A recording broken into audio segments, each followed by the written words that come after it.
Welcome back with an update on... welcome back with a snow squall warning.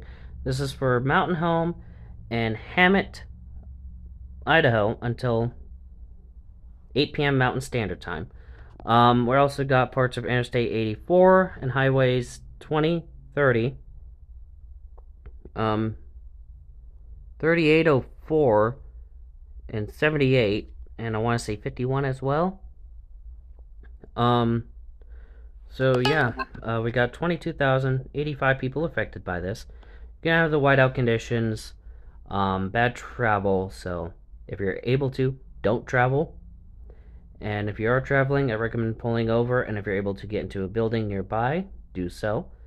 And yeah, that's about it. Stay safe out there. See you in the next video. Bye.